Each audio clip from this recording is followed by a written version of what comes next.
This is what happens when every ATM in America stops working, and the timeline moves faster than anyone prepared for. In this simulation, we're walking through 7 days where 470,000 machines go dark simultaneously. And what follows isn't just inconvenience, it's a cascade that reaches into places most people never imagined cash still mattered. You're about to see how the first 72 hours determine everything, how silent systems create visible chaos, and how a nation built on digital rails discovers what happens when the backup fails. This isn't speculation built on fear. This is a minute-by-minute breakdown assembled from payment system architecture, Federal Reserve emergency protocols, and behavioral economics research from past infrastructure blackouts. Every detail you're hearing comes from how these systems actually operate, how people actually respond, and what actually breaks first when 18% of all U.S. cash withdrawals vanish overnight. But what starts to appear on day 4, the part that doesn't show up in any contingency plan, that's where the simulation stops being theoretical. In this scenario, we assume the failure begins at 11:47 p.m. on a Friday Eastern Time. The cause is irrelevant to the mechanics. What matters is that authentication servers managing ATM networks across all major institutions cease validating transactions. The machines don't display error codes, they simply stop dispensing cash. A few people notice late that night, mostly service workers ending shifts, trying to pull weekend money. They assume individual machine failures, walk to another location, find the same blank screen. By 1 a.m., social media begins registering scattered complaints, but the pattern isn't obvious yet. It looks like routine outages in different cities, unconnected. Someone in Detroit mentions it, someone in Phoenix, someone in Atlanta. No pattern emerges because people assume localized problems. Saturday morning arrives. Across 4 time zones, people wake up and begin weekend routines. Coffee shops open, farmers markets set up, youth sports leagues gather. The realization spreads slowly because not everyone needs cash immediately. A parent heading to a soccer game tries withdrawing $40 for the snack bar. Nothing. Assumes it's their card, tries another ATM 2 blocks away, same result. Calls the bank, gets a busy signal. By 9 a.m. Eastern, call centers are overwhelmed. The banks know something systemic has occurred but can't determine scope or cause. Internal communications escalate. Regional managers contact operations centers contact network providers. Network providers begin diagnostics that reveal authentication architecture is down across all nodes simultaneously. The Federal Reserve receives formal notification at 10:20 a.m. An emergency working group convenes by 11 a.m. The immediate question isn't why, it's how long. If restoration takes 24 hours, the situation remains contained. If it extends past 72 hours, behavioral patterns shift. If it reaches 5 days, secondary systems begin experiencing stress they weren't designed to handle. At this stage, officials operate on the assumption that technical teams will resolve the authentication failure within 36 hours. That assumption shapes every decision that follows. By noon, Saturday, news outlets pick up the story, but framing remains uncertain. Is this regional, national, a cyber attack, a technical glitch? The lack of clarity creates information gaps that social media fills with speculation. Someone tweets that banks are limiting withdrawals, which isn't true, but the tweet spreads. Someone else posts a video of a long line at a bank branch, which is true, because people who need cash are now driving to physical locations.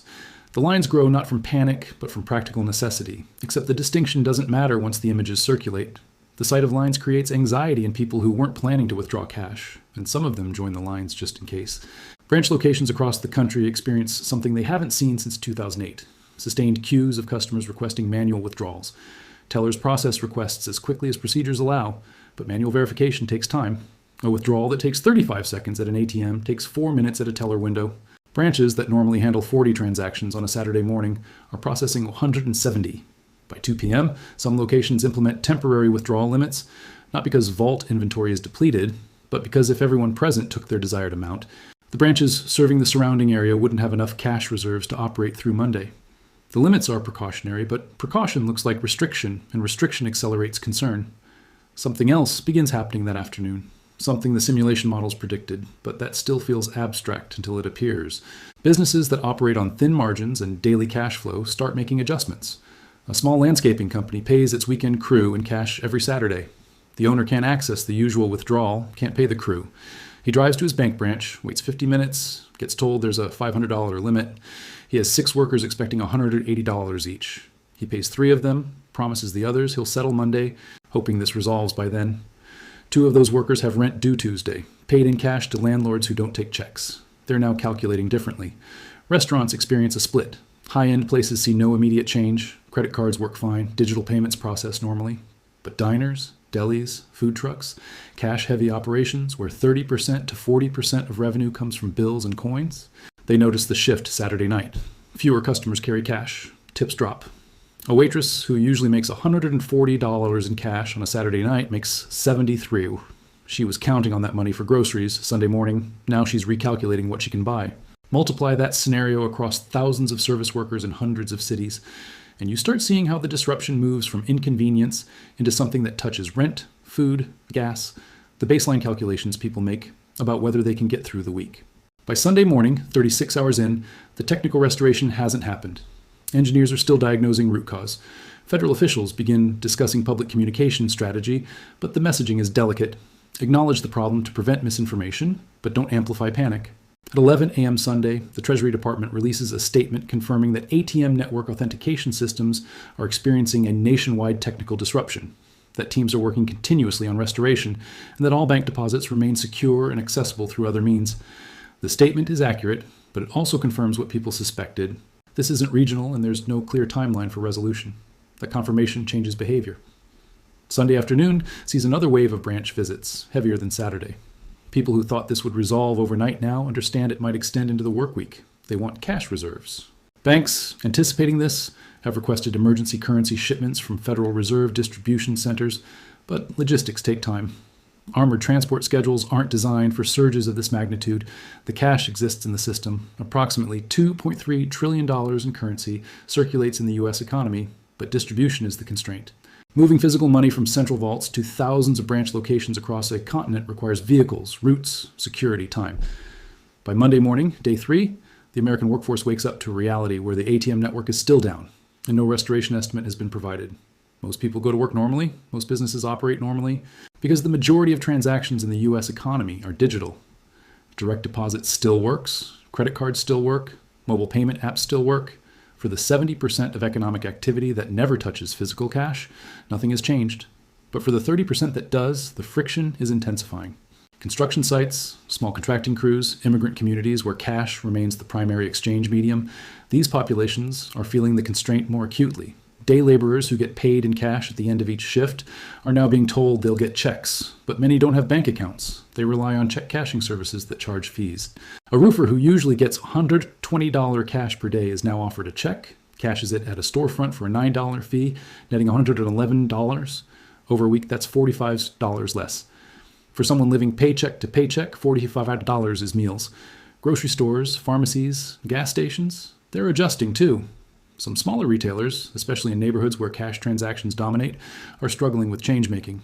When ATMs were functioning, cash flowed in a circuit. People withdrew from machines, spent at stores, stores deposited at banks, banks refilled machines. That circuit is broken. Cash is now concentrating in certain places and becoming scarce in others. A corner store that usually sees $200 in cash purchases daily is now seeing $340 because customers don't have bills. The owner still has operating expenses due in cash, a delivery coming Wednesday that requires $800 on arrival. He's counting his register, counting his safe, doing math he didn't expect to do. On Tuesday, day 4, something starts emerging in the data that federal observers are monitoring closely. Credit card transaction volumes are up 11% compared to the previous week. Debit card usage is up 8%. Mobile payment apps are up 14%. The economy is substituting. People who normally use cash for small purchases are shifting to digital methods. This is exactly what policymakers hoped would happen, proof that the economy can absorb the disruption. But beneath that surface-level substitution, stress points are forming. Not everyone can substitute. Households without bank accounts, approximately 5.4% of U.S. households, roughly 7.1 million homes, they can't shift to cards or apps. They operate in cash. For them, this isn't an inconvenience, it's a disconnection. Charitable organizations begin reporting increased demand. Food banks see more visitors. Community centers get calls asking about emergency assistance. These aren't people who lost their jobs or their savings. These are people whose cash flow timing got disrupted and who don't have buffer. A missed day of wages, an unexpected fee, a delayed payment, these margins are thin, and the ATM outage is pushing people across thresholds they usually stay just above. By Wednesday, day 5, media coverage is shifting tone. The initial framing was technical inconvenience, now it's systemic fragility. Opinion pieces ask why a wealthy nation can't restore a basic service. Comparisons are made to other infrastructure failures, the Texas grid collapse, the Colonial Pipeline shutdown. The political dimension activates. Congressional leaders call for investigations. Regulators are questioned about oversight. The banks, the network operators, the technology vendors, everyone is deflecting responsibility while simultaneously claiming they're doing everything possible to resolve the situation. But what's actually happening in server rooms and network operation centers is more complex than public statements convey. The authentication system that failed is interwoven with legacy architecture dating back decades, and restoring it without creating secondary failures requires methodical testing that can't be rushed, even as pressure mounts to rush it. Meanwhile, on the ground, week 2 is approaching and patterns are solidifying. Some businesses have stopped accepting cash entirely because they can't make change and don't want the liability of holding large amounts of currency they can't deposit easily. Other businesses, particularly in underserved neighborhoods, have become cash only because digital payment processing fees cut too deeply into already slim margins, and they're willing to lose customers who can't pay in cash rather than absorb the fee burden. This creates a geographic and economic split. Wealthier areas go more digital, lower income areas stay cash dependent, and the people who need cash most are the ones facing the greatest difficulty obtaining it. On Thursday, day 6, the Federal Reserve makes a decision. They are going to bypass the broken ATM network and implement an emergency cash distribution system using retail partners. Select pharmacies, grocery chains, and big box stores will be authorized to provide cash withdrawals at registers, up to $200 per person per day, using debit cards. The program is called Cash Access Points, and it's modeled on systems used in other countries where ATM infrastructure is less dense. The announcement is made Thursday afternoon. Implementation begins Friday morning. It's a workaround, not a solution, but it's something. By Friday, day 7, roughly 18,000 retail locations across the country have been onboarded into the Cash Access Point program. Signs go up in windows, cash withdrawals available here. The lines form again, different locations, but same behavior. People who need cash now have an alternative path. The system isn't elegant, it's slower than ATMs, requires cashier interaction, has daily limits, but it moves physical currency from vaults into hands. Transaction volumes through the program hit 890,000 on the first day. That's a fraction of what the ATM network handled, but it's enough to relieve some pressure. But the 7th day also marks a psychological threshold. A week without ATMs has shown people something they didn't fully appreciate before, how much of their daily life assumed that cash was always accessible, instantly, from a machine on every corner. The absence revealed the assumption. And now, even as the workaround provides relief, a question lingers in the background. If authentication systems can fail like this, what else can fail? If the backup plan is retail cashiers handing out bills, what happens if a different system breaks? The confidence in frictionless access, the belief that money is always available exactly when needed, that confidence is thinner now. The ATM network in this simulation comes back online on day 9, a Tuesday morning. Authentication is restored in phases, region by region, over a 6-hour window. By 2 p.m. Eastern, 94% of machines are operational again. People start using them immediately, no hesitation, because they need cash and the machines work. Lines form briefly, then dissipate as capacity returns. Within 48 hours, transaction volumes return to normal levels.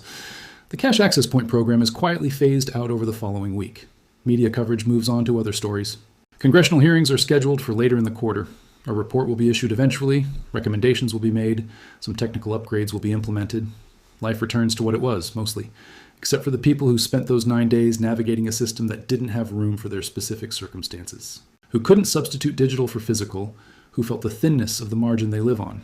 For them, the simulation wasn't hypothetical. It was a preview of how quickly the normal they rely on can become inaccessible. And for everyone else, the ones who shifted to cards and apps and barely noticed the disruption, the week demonstrated something else, that the infrastructure underlying modern convenience is more fragile than it appears, that the systems we assume are permanent are actually contingent, and that the distance between functional and broken is sometimes just a server failure away. If a moment like this ever reached where you live, how much of your daily routine depends on systems you've never thought about until they stop?